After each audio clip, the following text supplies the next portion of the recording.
I was working at a train station in Amsterdam when this American woman came up to my counter. She had just missed her train to Brussels. The next one was leaving in 45 minutes. She looked at the departure board and said, "Wait, why does it say the train is going 170 kilometers? That's like what, 1,000 miles?" I blinked. "No, ma'am, that's about 100 miles." She pulled out her phone and started typing furiously. But kilometers are smaller than miles, so shouldn't it be more miles, not less? I tried explaining the conversion. She wasn't having it. She pulled up Google and then looked at me like I had personally invented the metric system to confuse her. "This is why America doesn't use this," she said. "It's too complicated. The train to Brussels is a 2-hour ride." Another time, I was working the front desk at a hotel in Munich. An American couple checked in and asked about the walking distance to the city center. I told them it was about 3 kilometers. The husband looked at his wife and said, "That's like 30 minutes, right?" I said, "No, maybe 35 to 40 minutes at a relaxed pace." He shook his head. "Kilometers are shorter, so it should be faster." I didn't even know how to respond to that logic. They came back 20 minutes later, sweating and exhausted.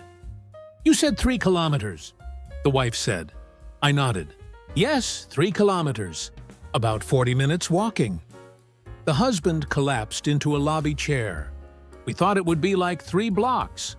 My friend works at a car rental place in Rome.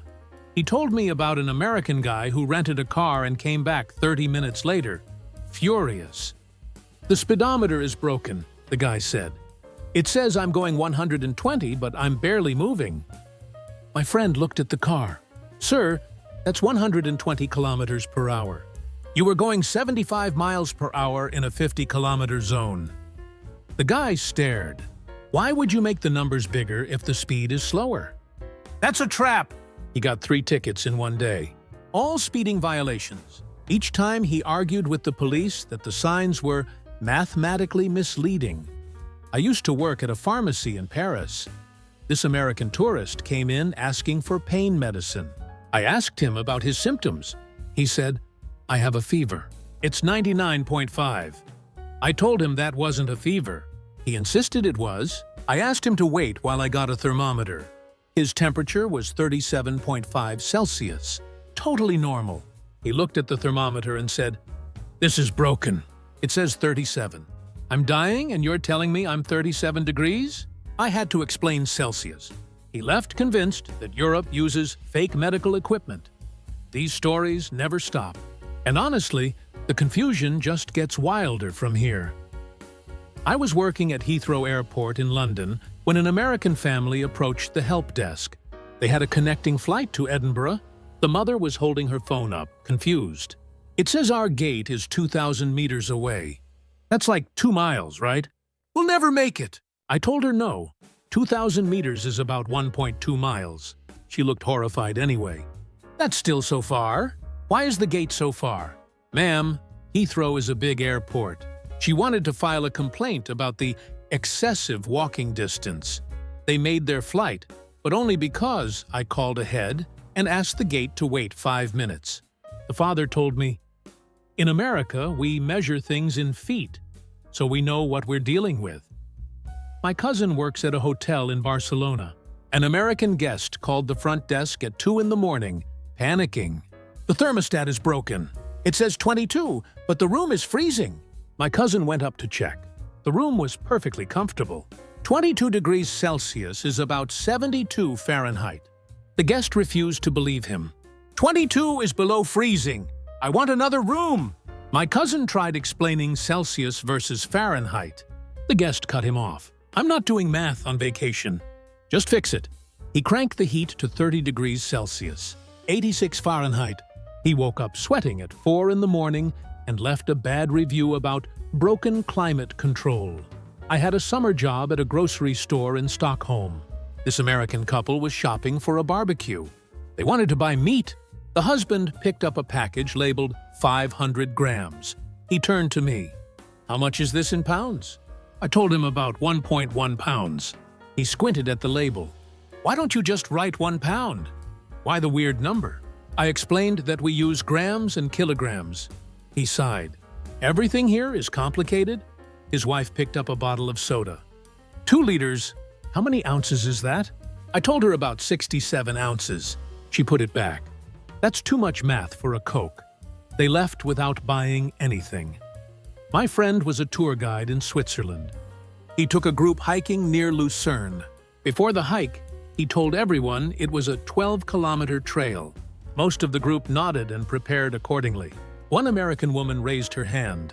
Is that a long hike or a short hike? He said it's moderate, about 3 to 4 hours. She looked relieved. Oh, good. 12 is a small number. Halfway through, she was exhausted and confused. You said 12 kilometers! That sounded short. He reminded her that 12 kilometers is 7.5 miles. She sat down on a rock. You should have said 7 miles. 12 sounds like nothing. The group had to take a longer break because she genuinely thought 12 was less distance than 7. I worked at a train ticket office in Brussels. An American man wanted to buy a ticket to Paris. I told him the train journey is about 1 hour and 30 minutes, covering 320 kilometers. He nodded, then paused. Wait, 320? How many miles is that? I said about 200 miles. He looked suspicious. That doesn't sound right. 300 should be more than 200. I explained the conversion rate. He shook his head. I'm just going to trust you. But this feels wrong. When he came back from Paris, he stopped by my counter. You were right about the distance, but I still don't get why you use bigger numbers for shorter distances. Seems backwards. A friend who works at a gas station in Germany told me about an American driver who was furious about fuel prices. 7 euros for 4 liters? That's insane. My friend explained that 4 liters is about 1 gallon. The guy paused. Oh, so it's like 7 euros per gallon? My friend nodded. The guy thought about it. That's still expensive, but okay, I guess that makes sense. Then he asked, why is it in liters, though? Just use gallons. My friend said, the whole world uses liters. The guy shrugged. The whole world should switch. He drove off, and my friend just stood there, amazed. I was working at a bakery in Vienna. An American customer ordered a coffee and a pastry. When I told him the total was 4.50 euros, he handed me a bill and asked, how much is that in real money? I stared at him. This is real money, sir. It's euros. He laughed nervously. I mean like dollars. How much is it in dollars? I told him to check his phone for the exchange rate. He got flustered. I thought you'd just know. Sir, I work at a bakery.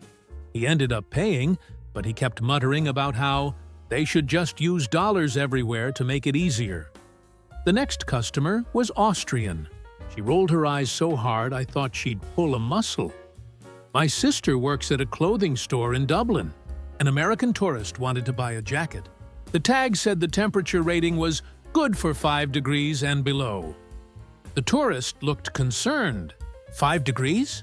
That's way below freezing. This jacket must be for Antarctica. My sister explained it was Celsius. 5 degrees Celsius is 41 Fahrenheit. The tourist blinked. Why would you rate a jacket in Celsius? That's so confusing. My sister said, because we use Celsius here. The woman bought the jacket, but left a comment card suggesting the store use Fahrenheit for international customers. Ireland is not international. It's literally in Ireland. I worked at a swimming pool in Copenhagen. We had an American family visit during the summer. The father checked the pool temperature sign. It said 26 degrees. He turned to me, horrified. 26 degrees? This pool is freezing! Are you trying to kill people? I assured him it was comfortable. 26 Celsius is about 79 Fahrenheit. He didn't believe me until he stuck his hand in. Oh, that's nice. Then he asked, why say 26 if you mean 79? Just say 79. I told him the whole world uses Celsius. He said, the whole world is wrong. His kids had a great time, though. My friend worked at a doctor's office in Berlin. An American patient came in for a checkup. The doctor asked him his height and weight. He said, 6 feet, 190 pounds. The doctor wrote it down and converted it. Then the patient asked, "How much do I weigh in your system?" The doctor said, "About 86 kilograms." The patient looked shocked. 86?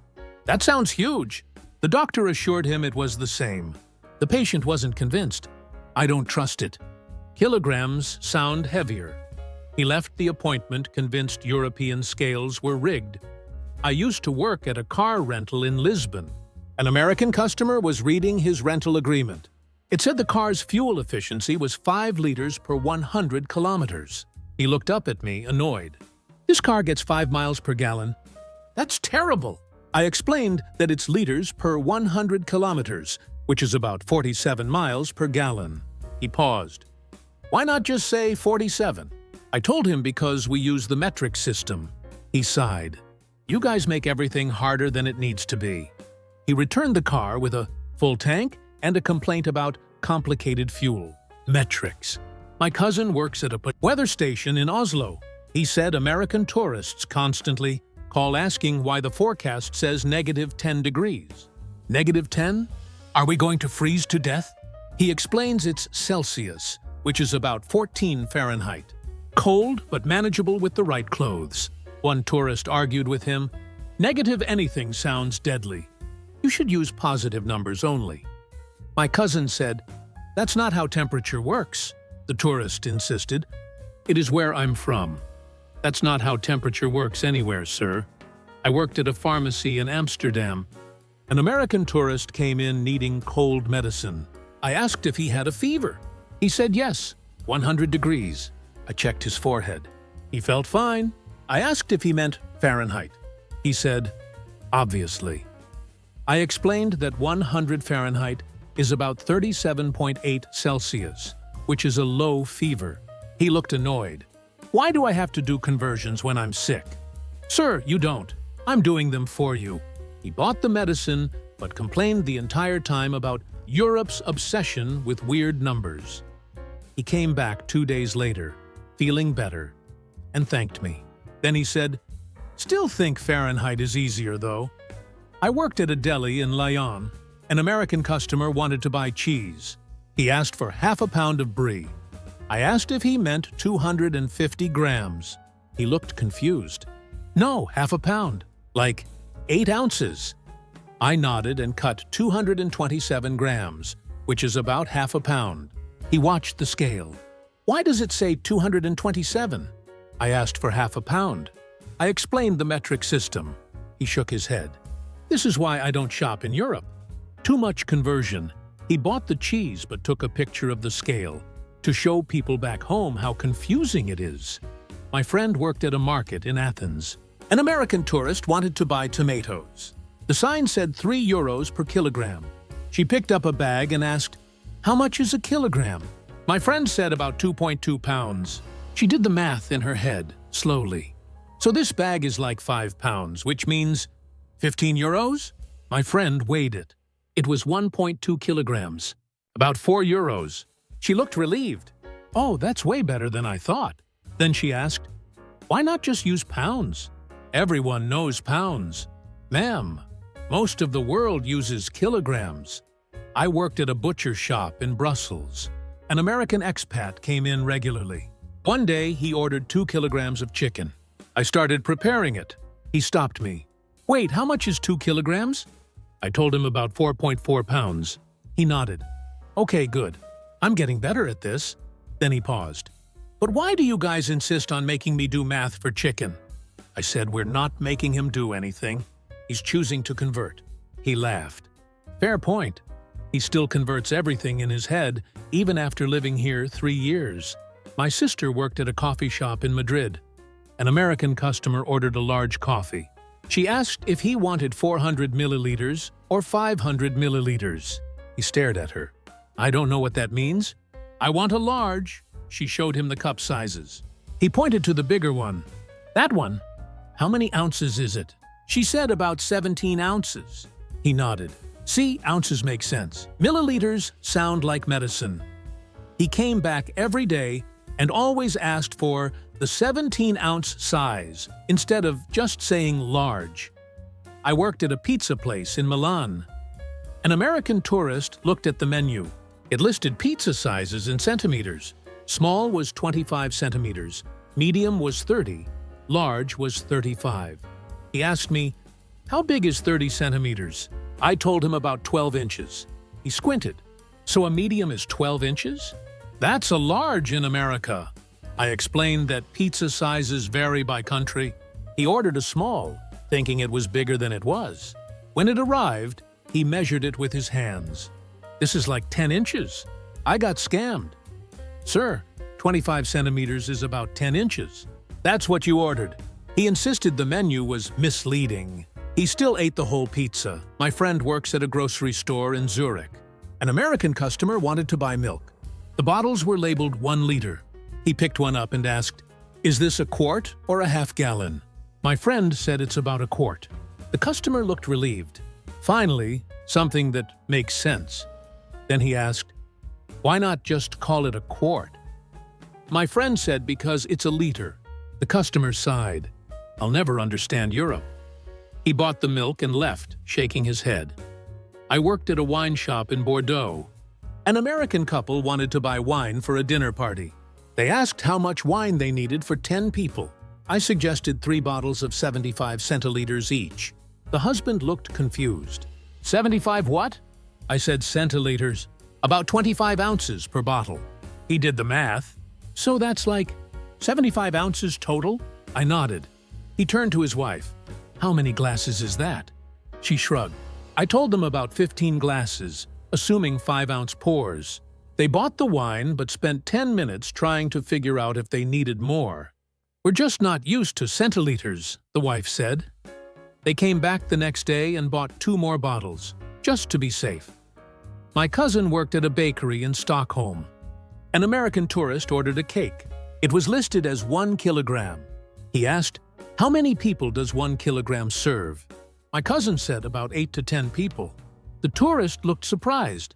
1 kilogram feeds 10 people? That's huge! My cousin explained that 1 kilogram is about 2.2 pounds. The tourist nodded slowly. "Oh, that makes more sense. I thought 1 kilogram was like 1 pound. He bought the cake and later left a review saying it was bigger than expected, but delicious. I was at a train station in Amsterdam, same place from the beginning, when another American approached. This time, it was a college student backpacking through Europe.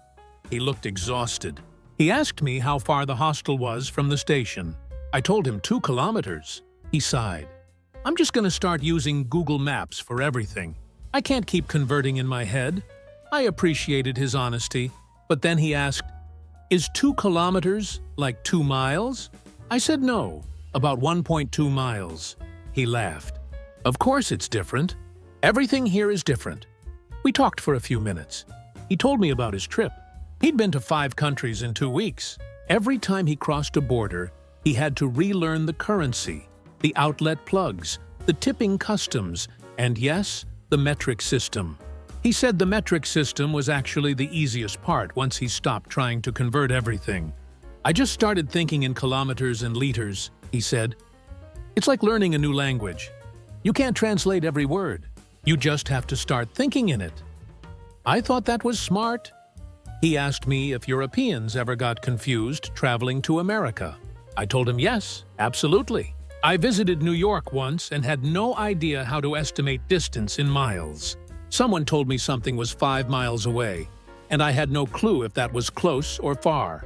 I also got confused buying groceries because everything was in pounds and ounces. "It goes both ways," he nodded. "Yeah, I guess it's just different systems. Not better or worse.